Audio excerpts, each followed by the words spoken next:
Hola, bienvenidos a otra nueva tertulia con Luis Castro aquí desde Barcelona, España. Hoy nos vamos a conectar directamente hasta Caracas, Venezuela, para hablar con una internacionalista, una gran amiga también, que en su momento, entre el año 2014 y 2015, también fue viceministra de Comercio Exterior en Venezuela. Ella es Mariani Rosado, que nos está saludando desde Caracas. Vamos a ver si nos conectamos. A ver, Mariani, ¿estás ahí? Cuéntame. Aquí estoy, gracias por la invitación. ¿Cómo estás, Luis?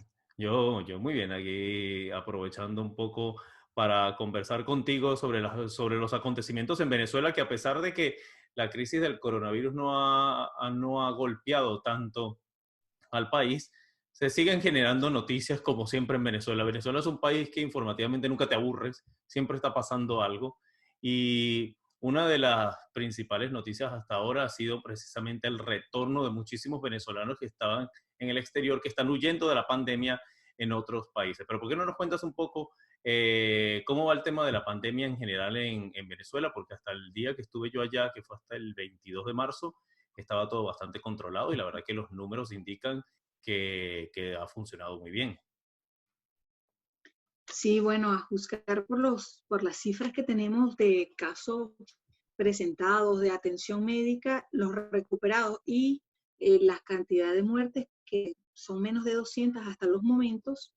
Hoy estamos 14 de abril, este, a juzgar por esta configuración de indicadores, yo creo que podríamos decir que hemos atendido la emergencia, la hemos contenido oportunamente.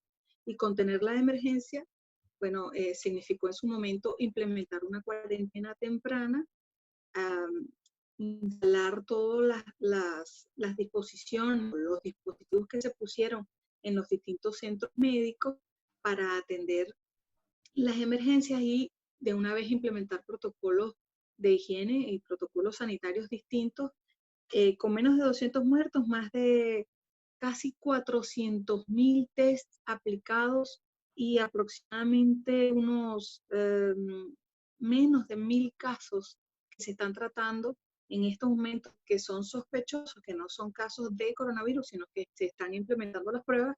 Yo creo que es bastante exitosa la gestión. Ahí de por medio la visión de un gobierno que cree profundamente y de un pueblo que cree profundamente en el derecho a la salud, en el derecho a la vida, y eso está puesto de manifiesto en la actitud disciplinada vale decir, de la gente con conciencia que en Venezuela ha acatado la instrucción de mantenerse en casa.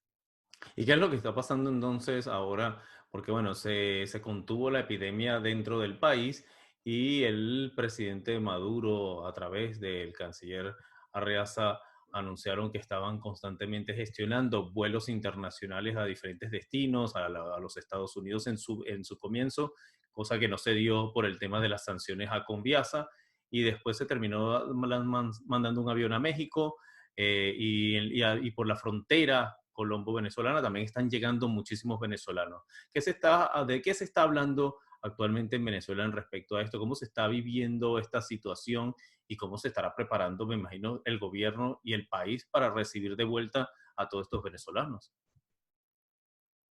Bueno, hay varias situaciones allí. Se está atendiendo también una crisis humanitaria provocada por todo este proceso de éxodo de venezolanos que se han ido al exterior buscando oportunidades de trabajo, buscando alternativas frente a la situación económica. Vale decir que la mayoría de estas personas que están en ese proceso de retorno son personas de bajos ingresos, son personas que no se lograron insertar de una manera, digamos, estable dentro de los sistemas de trabajo y de seguridad social de los países donde se encontraban, los que están de regreso, y efectivamente regresar a Venezuela significa salvar la vida en medio de esta situación, porque justamente no están siendo incorporados, no están siendo atendidos oportunamente por aquellos sistemas de salud. De modo que todas las gestiones que se están haciendo para traer de regreso venezolanos que están en esta situación es justamente la atención de una crisis humanitaria. Es un gobierno respondiendo a una petición que está creando crisis en ciertas localidades. Vimos una manifestación, creo que fue en Bogotá, Vimos una manifestación en Bogotá de venezolanos que han sido echados a la calle de las pensiones, de las casas de alquiler, de los sitios donde estaban residenciados, y en este tratamiento, que es un tratamiento cargado de xenofobia, cargado de racismo, cargado de odio contra los venezolanos, lo que ha buscado es, lo que ha creado es como una crisis mayor de la que ya tienen los países anfitriones. En este momento estos países receptores no todos están alineados con unas políticas de seguridad social tales que ellos puedan atender a su población. Hemos estado viendo, yo tuve oportunidad de observar una entrevista que hiciste con el caso de Ecuador, donde participaron parlamentarios y otras personalidades, y lo que les decía en ese momento es que los pueblos están abandonados de su gobierno. Entonces, esa no es la situación de Venezuela. En Venezuela nosotros tenemos una visión muy distinta, y con todos los conflictos internos, los venezolanos tenemos dentro de nuestro sistema un lugar en la seguridad social. Y eso es lo que yo creo que, aunado a la protección de la familia y de la solidaridad nacional, es una de las cosas que la gente, pues por supuesto, va a recurrir. Gente incluso que ha quedado en situación de calle, mucha gente que se fue aventurando, gente que Sí. no se fue en una condición económica de estabilidad y que por supuesto va a buscar regresar a la patria. Sí, sí, bueno, de hecho ese caso que comentabas, hubo un video que se viralizó en Colombia de la policía colombiana atacando a una venezolana incluso con uno de estos tasers de electricidad, que al parecer incluso la chica estaba embarazada al respecto. Y también en Perú ha pasado esto con el presidente Vizcarra y no sé qué, parece que la gente que no puede pagar la renta en Perú y sobre todo los venezolanos que no pueden pagar la renta pues, por esta situación, pues están siendo echados a la calle, pero que bueno, que también es una discusión en todas partes, porque hasta aquí en España se está hablando de esto, de los alquileres, de las rentas, de las hipotecas, y la verdad es que el panorama es bastante complicado en ese sentido. Pero a mí lo que me preocupa, de verdad, yo soy muy honesto, a mí me preocupa es ver que dentro de todo, entendiblemente las personas que a lo mejor están retornando vienen con mucha necesidad, vienen con niños, a lo mejor vendrán mujeres embarazadas, ancianos, etcétera, pero también tienen que entender que se lo tienen que tomar con calma, porque es que no se puede tampoco, lamentablemente, venir y abrir la puerta de un solo golpe y que entre todo el mundo sin ningún escaneo previo, y eso es lo que está pasando, entiendo yo, en la frontera, que está colapsando porque son demasiados los que están regresando al mismo tiempo. No solamente eso, sino que esta crisis a nivel mundial, una de las cosas que va a dar paso ahora es al cambio de todos los protocolos de paso de fronteras, de uso de aeropuertos, de aduanas y todo lo que contenga tránsito de personas a través del territorio, ¿no? Especialmente el paso de un país a otro. Esa nueva cultura sanitaria y de higiene tiene que implementarse a partir de ahora, porque van a venir unos años donde las oleadas de la enfermedad y sus mutaciones pueden generar otras situaciones todavía más dramáticas, de modo que eso es muy necesario implementarlo. Es evidente que va a haber colapso porque ninguno de nuestros sistemas está totalmente preparado para eso, y lo que nos puede a nosotros representar no una ventaja ni siquiera, sino una respuesta relativamente decente a la crisis es actuar con la mayor celeridad posible en conseguir los test, en generar la movilización del personal sanitario, del personal médico y hospitalario para atender la situación coyuntural, de manera que en algún momento esto dé paso atender el nudo crítico del momento, y en otra situación ya se regularice la implementación de nuevos protocolos de higiene. Mira, Mariana, que te iba a comentar sobre, bueno, este es el tema de nunca acabar en Venezuela, pero te quería preguntar a ver cómo lo están sufriendo ustedes. ¿Qué ha pasado con el dólar? Yo regresé de Venezuela el 22 de marzo y estábamos, ¿qué? En 70, entre 70 y 75.000. Yo creo que no llegaba a 80.000 bolívares el dólar y ya está en 140, en casi el doble en menos de 2 semanas. ¿Qué ha pasado? Sí, bueno, el tema de la moneda, como tú dices, es el cuento de nunca acabar, porque Venezuela es un mercado bastante pequeño. Desde el punto de vista del consumo, Venezuela es un mercado de 30 millones de habitantes. Para cualquier transnacional, producir para 30 millones de habitantes, unas empresas que están preparadas para producir para 300 millones de habitantes, pues este mercado no significa mucho. Sin embargo, lo que yo siento de eso es que es un mercado muy fácil de manipular. Y la manipulación con la moneda es una digamos, de las consecuencias de un proceso, como lo estoy viendo yo, de un proceso de extracción de oro.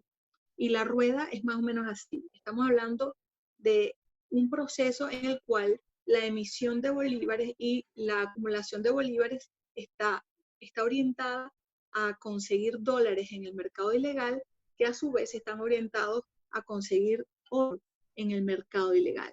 Ese mercado ilegal del oro, mientras en el resto del mundo una onza puede pasar los $1.500, en Venezuela se consiguen en $49 la onza de oro. De modo que ese proceso de extracción de oro a esos precios que son prácticamente precios de contrabando, lo que está generando es esa última consecuencia y por supuesto todos los actores económicos asumen este tipo de conductas, lo que se llaman conductas adoptivas, ¿no? Las conductas de generar procesos especulativos aguas abajo y se quedan en toda la cadena comercial con un porcentaje extraordinario de este proceso especulativo. Estamos hablando en cualquier rubro de no menos de 220.000% de ganancia en toda la cadena comercial, desde el importador hasta la mesa del venezolano. Estamos hablando de una larga cadena de intermediarios, del crecimiento de la especulación y por supuesto de las redes de complicidad que esto necesita. Esto es un poco una de las consecuencias de una sociedad que está sometida a este tipo de situación. Un problema de esto es que las autoridades lo permitan o desde las posiciones de autoridad y de gobierno esto se aúpe. Justamente si no tuviéramos este tipo de colaboración que le hace la institucionalidad a través de ciertas figuras de poder al contrabando, probablemente la crisis sería menor, pero es parte del tejido de la complicidad y es uno de los grandes problemas que tenemos que resolver.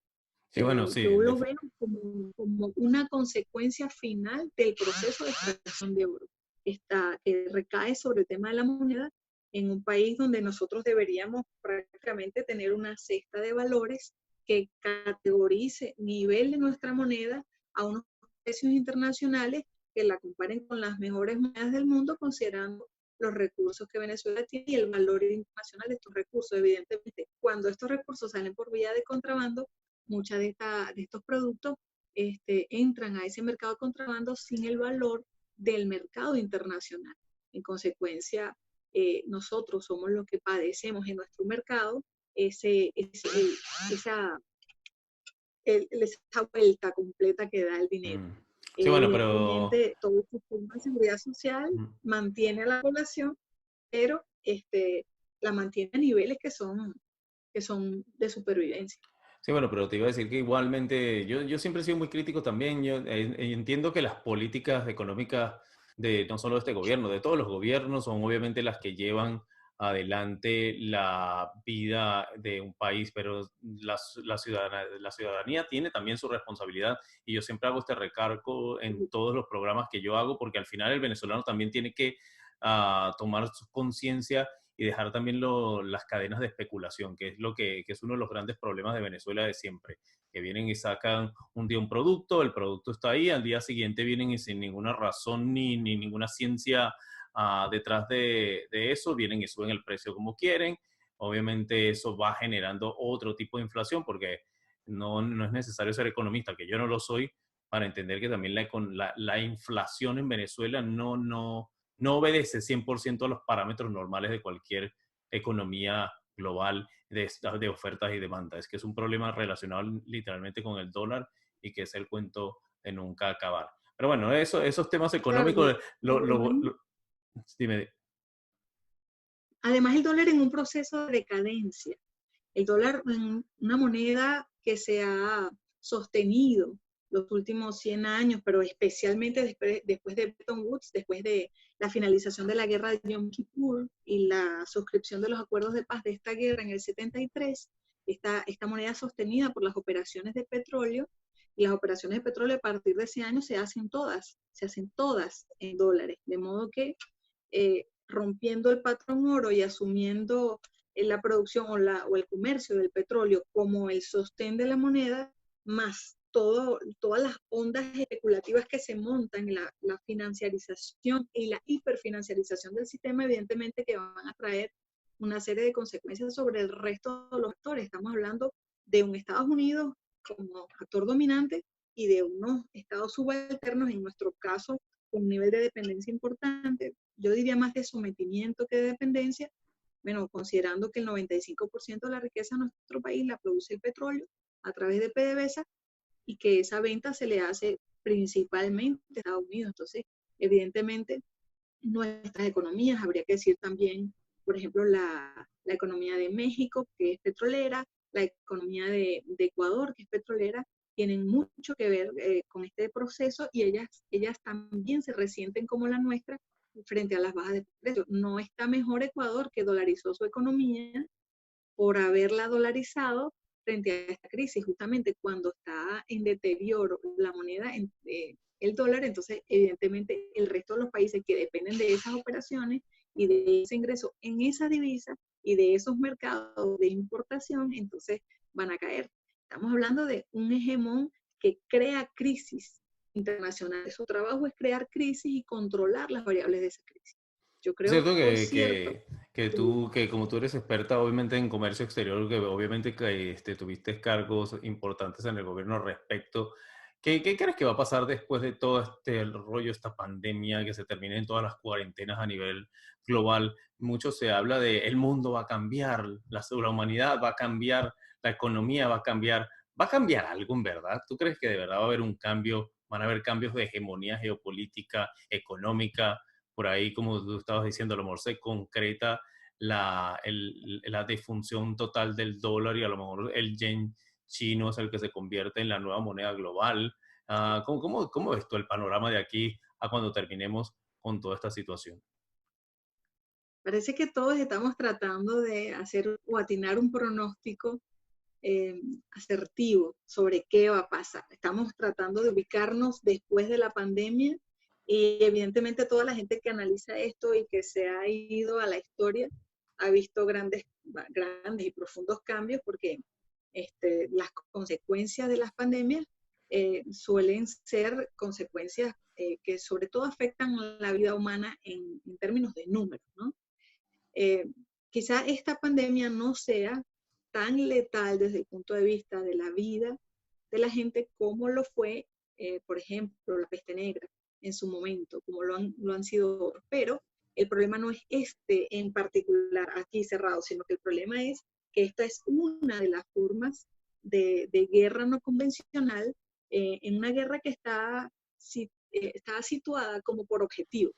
Nosotros estamos asistiendo a una guerra por objetivos, ya no es una guerra abierta donde mi poder de fuego se enfrenta con el poder de fuego de mis contrincantes, sino que es una guerra por objetivos donde yo en distintos territorios estoy jugando en distintos teatros de guerra ciertas batallas, y esas batallas son batallas de desgaste, de alcanzar objetivos, de quedarme con tales posiciones, de conquistar tales objetivos específicos. Entonces, cuando uno dice es posible que esto genere transformaciones importantes. Bueno, una cosa que no va a pasar es que va a dejar de ser un sistema donde haya una hegemonía controlada por los mismos grupos de poder, solo que es muy probable que terminen de hacer la transición de este centro hegemónico de poder ubicado hoy en Nueva York, en el puerto de Nueva York, y trasladarla hacia el puerto de Shanghai. Ese movimiento está en proceso de construcción. Entonces, si en algún momento un imperio ha tenido un centro de poder y ese centro de poder ha orbitado a través del planeta en distintos puntos, es posible que ahora haya una transición hacia otro punto y en ese otro punto se relocalicen las incidencias de los factores de poder. Esto no es otra cosa que si nos ubicamos en China ahora, es probable que esa teoría de la modernización que está viendo la construcción de un mercado global de consumo en el planeta, está mirando hacia Eurasia, ese gran contexto que no tiene menos de 5.000 millones de habitantes y la están mirando como un mercado.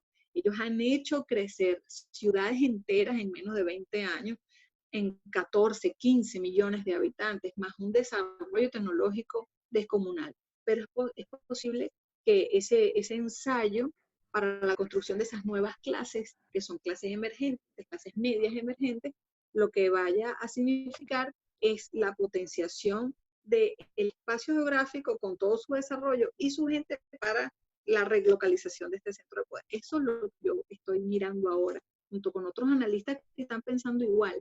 Nosotros estamos viendo que el mundo no va a dejar de ser capitalista, no va a dejar de ser los mismos actores los que van a capitalizar las ventajas que puedan obtener de esta crisis. Ellos la están creando y pese a que pareciera que se le está saliendo de las manos, o que se les salió de las manos a ciertos actores, ellos siempre van a obtener los mejores beneficios que puedan sacar de toda la crisis que están creando, justamente porque controlan sus variables. Y pues, antes de finalizar, quería traernos de vuelta a Venezuela. Ya nos fuimos de vuelta por el mundo, hasta China, los Estados Unidos y de vuelta a Caracas. Ah, ha habido una situación en la ciudad capital en los últimos 2, 3 días un poco inusual. Se registraron una grandísima cantidad de incendios, no solo forestales, y eso quiero que me lo aclares, porque normalmente Caracas siempre se ve afectada a veces por incendios forestales, sobre todo en la zona de la montaña del Ávila y en algunos sectores en particular, casi siempre montañosos, pero estos incendios fueron muy particulares. Cuéntanos que más o menos cómo lo viviste, porque sé que se veía el humo por todas partes, así que debe haber sido algo bastante fuerte. Sí, tuvimos en el lapso de aproximadamente, quizá poco más de 48 horas, se registraron 8 incendios importantes en la Gran Caracas, incluyendo unas zonas no tan céntricas como el kilómetro 13 de la carretera regional del centro que comunica hacia el occidente del país, el Junquito que comunica hacia una zona montañosa y el municipio de Baruta que se vio afectado en 2 lugares más San Martín. San Martín es una zona muy populosa, muy céntrica. Casa Alta también, ellos presenciaron unos incendios muy cercanos a ciertas instalaciones. Hubo uno de ellos que fue sumamente peligroso, que estaba cerca de la planta de gas en el municipio Baruta, en Ojo de Agua.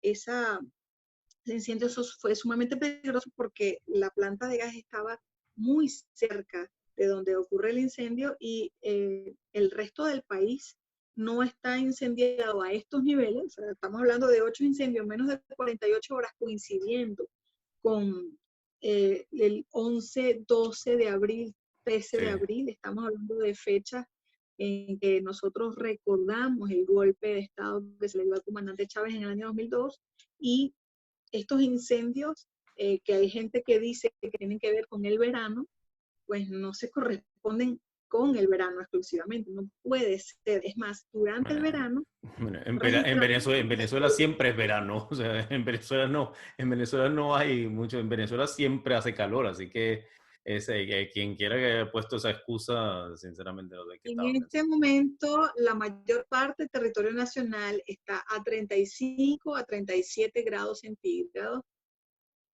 ¿sí? A la sombra. Estamos hablando de un país que está en pleno verano, en sus momentos de días más largos, de De más mayor calurosos, que calor. son justamente durante la Semana Santa, durante la Semana Mayor, y estos incendios aparecen en estas fechas y todos en la ciudad capital, de manera que hicieron una especie de cordón que encerraron a la ciudad en una nube de humo y Mm. calima que hizo bastante difícil la respiración. Hubo bastantes recomendaciones de hidratarse, de limpiarse las fosas nasales con solución fisiológica, etcétera. Ciertas medidas se distribuyeron para que la gente pudiera sobrellevar en la zona donde yo me encuentro, que estoy en el Fuerte Tiuna, en el sureste de la ciudad, nosotros aquí recibimos las cenizas de todos estos incendios. Nuestras casas están llenas de cenizas, de parte de lo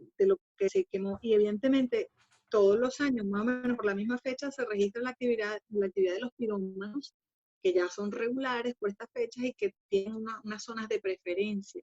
Ahora, esto que está pasando aquí tiene que tener una lectura política porque no es coincidente y no es un fenómeno natural. Así como no es un fenómeno natural el coronavirus, como no es un fenómeno natural nada de lo que ocurre en las fronteras internacionales. Sí, sí, sí, es que es correcto. Bueno, es que eso te quería decir, que es que las zonas donde se produjeron estos incendios, de eso sobre todo no tenía conocimiento de que en San Martín hubiesen incendios. Yo crecí en San Martín y es una zona que no veo por dónde se puede incendiar, a menos que se siente, no sé, la montaña del Cerro del Guarataro, no sé qué es lo que se va a incendiar ahí. O sea, que es muy extraño que este tipo de situaciones se den en zonas como esa, o en Casalta, o en Catia, como tú estabas mencionando, y a todas luces, la verdad es que es bastante extraño. Lo que creo es que dentro de todo, no, bueno, yo aquí no lo, si no fuera por ustedes y por los amigos que uno tiene allá, no se enteraba, pero la verdad es que los medios venezolanos también están también ahorita enfocados en el tema del coronavirus y claro, no se le dio tampoco un análisis muy profundo de eso, pero es muy cierto lo que tú dices, que coincide casualmente con las fechas que en donde sobre todo la gente que es afín al gobierno celebra o conmemora el golpe de Estado del año 2002 contra el presidente Hugo Chávez en aquel momento. Bueno, Mariani, ya se nos acabó el tiempo. No tengo palabras para agradecerte que te hayas dedicado un ratico de tu tiempo y de tecnología, que además yo sé que fue medio complicado todo el tema tecnológico ahí, amén de las conexiones de Internet en Venezuela. Así que te dejo para que te despidas, para que nos des un último mensaje, alguna última reflexión. Bueno, yo quisiera cerrar diciendo que parte de lo que estamos viviendo en esta época responde a los intereses de los poderes hegemónicos del mundo. El origen del conflicto en Venezuela es el origen del conflicto internacional. Estamos hablando de un conflicto que tiene su origen en el juego de intereses mundiales y por supuesto esta crisis del coronavirus, ella está siendo instrumentalizada o pretende ser instrumentalizada por los factores de poder para obtener de ella ventajas. Yo creo que es una gran responsabilidad la que le toca a los ciudadanos sobrevivir a esta pandemia y consecutivamente quizá sería un llamado a la ciudadanía a asumir posturas más responsables respecto a sus procesos políticos. Nosotros tenemos que convertirnos en ciudadanos mejor organizados, más movilizados, más exigentes respecto a los gobiernos, porque hemos dejado a los gobiernos hacer lo que, lo que ellos llamarían, o lo que se llamaría el arte de gobernar, pero la ciudadanía no puede quedar lejos de eso y normalmente es un poco lo que tú decías, la responsabilidad de todos es conducir los destinos de los países de una manera que respondan a los intereses colectivos. Esos colectivos no pueden envilecerse al punto de simplemente tolerar la corrupción, de tolerar eh, la, eh, el crecimiento de los sistemas lejos de los intereses de la gente. Los sistemas tienen que responder a la gente y para que eso pase la gente tiene que movilizarse, tiene que reorganizar. Y eso es un poco el llamado que nosotros estamos haciendo aquí, porque justamente nuestras sociedades generan contradicciones que estas fuerzas las capitalizan también políticamente y dan a entender que no hay solución que no sea la vuelta a esas formas de restitución de los antiguos derechos borbónicos de España sobre estos países o de lo que el centro hegemónico actual, en este caso con los Rothschild por detrás, está buscando maneras siempre de controlar todo el sistema. Nosotros tenemos mucho que hacer como ciudadanía para conocer estos temas y para hacer la Contraloría Social que corresponde. Mariani, muchísimas gracias por estar aquí con nosotros. Aquí ha terminado una nueva tertulia con Luis Castro desde España. Estoy yo ahora. Los invito para que estén atentos al canal de Facebook Live, a todas las redes sociales Luis Castro TV y además para invitarlos para mañana donde nos vamos a mudar a México. Vamos a estar hablando con el abogado deportivo Adrián Camargo, quien además es el presidente de la Federación Mexicana de Derecho Deportivo y vamos a estar hablando del coronavirus en México, vamos a estar hablando de fútbol mexicano, de qué ha pasado con la liga, de qué está pasando en el deporte a nivel mundial. Se les quiere mucho y nos vemos mañana. Y...